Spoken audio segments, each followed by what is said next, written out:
Salut tout le monde! Dans ce nouvel épisode, nous allons voir comment on va mettre le pare-pluie sur les murs et ensuite comment on va les assembler pour fermer la boîte. On verra donc les premiers espaces intérieurs, c'est plutôt sympa. On verra également dans cet épisode des aléas, puisqu'il y en a encore, et encore, et encore. Oui, c'est la réalité du chantier, et c'est pas toujours joyeux. Bref, assez parlé, on y va!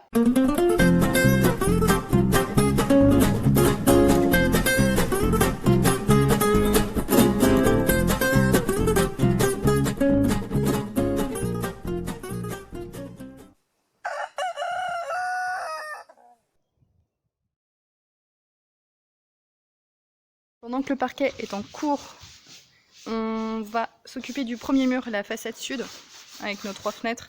On va mettre le pare-pluie dessus, on l'a surélevé pour avoir plus d'aisance. On commence toujours par le bas, puisqu'on va avoir une deuxième couche qui va venir recouvrir dans ce sens-là, qui sera le sens de la goutte d'eau. Et à nouveau des bouts de scotch sur toutes les agrafes.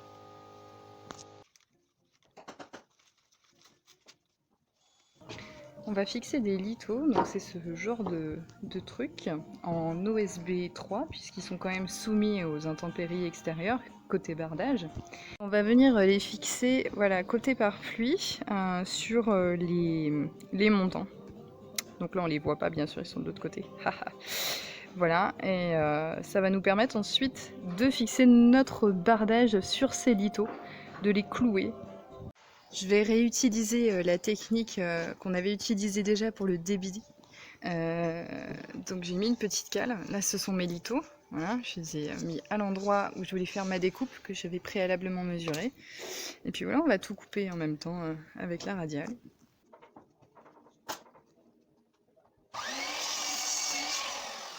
Et voilà, une fois les lithos, bon, ils sont posés pour l'instant hein, sur les montants. Donc on fait des passés en haut et on fera des passés un peu en bas aussi. Voilà.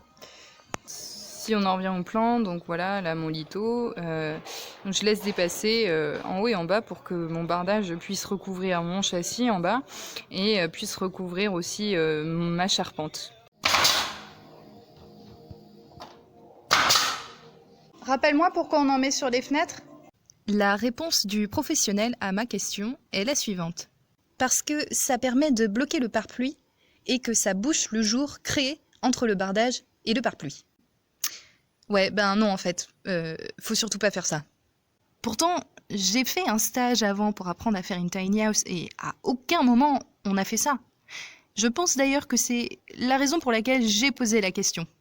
Ça me semblait très bizarre comme mise en œuvre. Alors concrètement, pourquoi ne pas mettre de lithos autour des fenêtres ? Parce que cela va boucher la lame d'air qui est nécessaire entre le pare-pluie et le bardage. Mettre des lithos au-dessus et en dessous de la fenêtre vont boucher cette lame d'air. Et ainsi, l'eau ne va pas s'évacuer et les murs vont moins bien respirer. Pour remédier à cette erreur, des petits trous ont été percés dans les lithos afin que l'eau puisse s'évacuer et l'air circuler. Cette intervention a eu lieu plus tard au cours du chantier, lorsque j'ai dû réparer mes fenêtres. Alors, pour la petite histoire, j'ai embauché deux personnes professionnelles pour m'aider à mettre la tiny house hors d'eau, hors d'air et aussi m'apprendre à poser les fenêtres, etc. Et concrètement, ça va pas du tout. Voilà, y a des grosses bêtises qui ont été faites pour la mise en œuvre et on se retrouve avec ce genre de catastrophe. Voilà, donc on a ce genre d'infiltration d'eau à chaque ouverture, c'est-à-dire porte, fenêtre. Dans les dégâts, quand il pleut vraiment, voilà, il y a le parquet qui prend l'eau. C'est donc une entreprise spécialisée dans la construction de tiny house qui a magnifiquement réparé mes fenêtres. C'était d'ailleurs l'occasion pour percer les lithos et créer une lame d'air. À ce moment-là, malgré mes doutes sur la mise en œuvre, je cloue des lithos au-dessus et en dessous des fenêtres. Pour ce qui est des aléas du chantier, ça ne s'arrête pas là. Il y en a plein d'autres. Nous en parlerons au fur et à mesure dans les épisodes. On va monter les 2 premiers murs.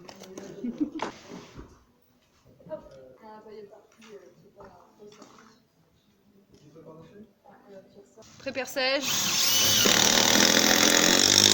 Bon, ça c'était le bruit du vissage à côté. Et vissage, donc on a pris des vis de 120.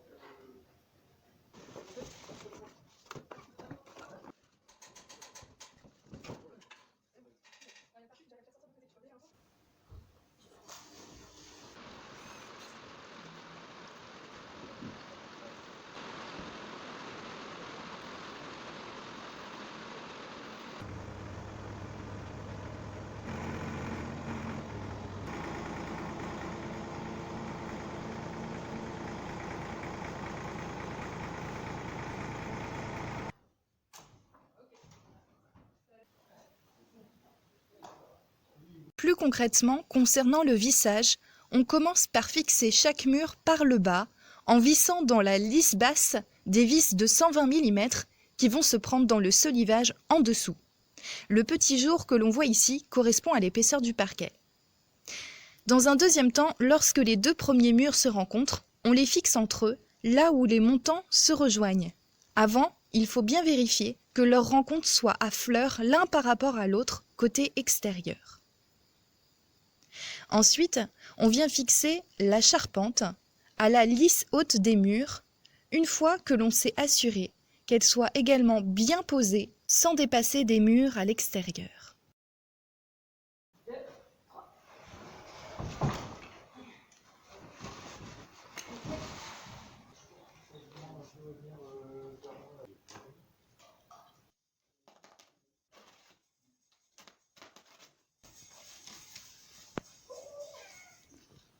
Les premiers volumes.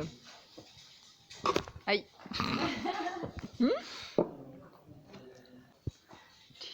Bon, la cuisine. Alors ça c'est mes volets actuels, ils sont un petit peu un peu dans un mauvais état. La cuisine, la salle à manger, tac tac tac. La salle de bain sur la gauche, le poêle à boire, l'entrée. Hop, je bifurque. Ici, on a la zone chambre et aussi salon, puisque j'ai fait le choix de l'option numéro 2 pour ce qui est de l'aménagement. Donc là, on aura le canapé en L. Voilà, des rangements, la penderie, et puis le lit qui va monter et descendre. Voilà. Et ben, pour fêter cette journée de chantier avec une grande satisfaction à la fin de monter les 4 murs, rien ne vaut mieux que d'aller à la plage manger un bon cake. Il y a les beaux mecs qui font du rugby juste en face. Alors là, j'avoue, il fait pas très beau parce qu'on a eu de l'orage toute l'après-midi. Mais ça donne un côté vachement mystique, cette couverture nuageuse avec le soleil qui pointe son nez légèrement. Non, franchement, c'est cool. Il fait super bon en plus.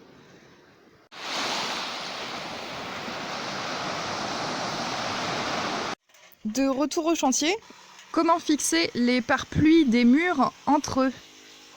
Donc on vient les rejoindre comme ça, on passe l'un par-dessus l'autre et on va venir mettre des agrafes. Donc là sur mon angle, je vais couper mon surplus de pare-pluis, tac, sur toute la longueur. Et puis après, je vais venir mettre ici la jonction entre les deux. Là j'avais mis des agrafes, voilà. Et là, je vais venir mettre un bout de scotch pour pare-pluie. Voilà la première jonction faite dans le coin de ma tiny. Donc voilà, tout du long. Donc mes agrafes sont en dessous.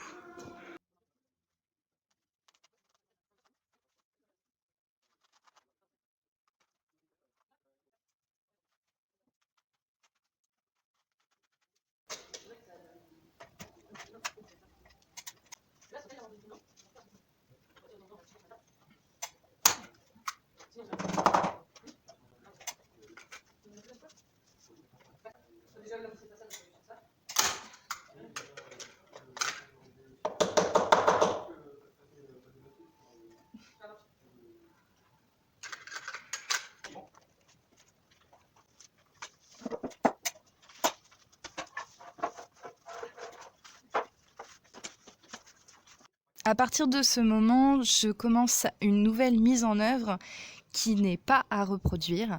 C'est une mise en œuvre qui m'a été fortement suggérée par les personnes que j'avais embauchées, voire même, je dirais, quasiment imposée, puisqu'au bout d'un moment, à chaque fois que j'exprimais mon scepticisme quant à certaines mises en œuvre, eh bien, je n'étais plus écoutée. Voilà, tout simplement. Donc là, concrètement, je vais passer le pare-pluie de la charpente par-dessus celui des murs, et donc par-dessus les lithos. Et donc on retrouve ici la même problématique qui est de boucher la lame d'air. Il faut passer absolument le pare-pluie derrière les lithos, afin de ne pas gêner cette lame d'air. Le problème ici, c'est que les lithos avaient été cloués jusqu'en haut, et on ne pouvait plus glisser le pare-pluie derrière. Donc il a été mis par-dessus, scotché, et ça bouche la lame d'air. Heureusement, cette mauvaise mise en œuvre sera modifiée lors de la pose de la toiture. Là, on va mettre les grilles anti-rongeurs. Ça se présente sous forme d'équerre, comme ça. Et on va venir les mettre en bas, ici, avant de poser notre bardage. Donc on la glisse derrière nos lithos, et puis on vient juste la fixer dans les lithos. Je vais pas agrafer à nouveau dans mon pare-pluie, parce que je veux pas faire des trous supplémentaires dedans, il y en a assez comme ça. Petite précision, j'ai fait un dessin en coupe. Pour vous repérer, on voit ici le châssis. Là, le solivage endoglace, le parquet. Alors, mon dessin n'est pas tout à fait bon parce que mon parquet, lui, il vient jusqu'ici. Les murs vont venir se poser sur le parquet. Donc, je disais le mur en tuya. On a ensuite ici le litho à nouveau endoglace. Et ça se termine par le bardage en tuya. Et donc, on voit entre chaque, on a du noir ici qui correspond au pare-pluie. Et donc, ce qu'on peut vérifier, c'est que le pare-pluie, je l'ai fait remonter le long du solivage, ici. Donc, on a vu ça dans l'épisode précédent, sur lequel vient se poser ensuite mon parquet, et dans un troisième temps, mon mur. Donc, n'oublions pas, il y a un bout de parquet ici, normalement. Et ici, on a le pare-pluie qui est le long des murs. Donc, concrètement, l'eau, elle ne peut pas passer. Voilà, je voulais préciser ça parce qu'on ne le voit pas forcément dans les vidéos. Et c'est avec les moyens du bord que l'on met à niveau la tiny house afin de la préparer pour la pose des fenêtres. Et on verra ça dans le prochain épisode. Oh non, oh non! Eh bah si, allez, à la prochaine!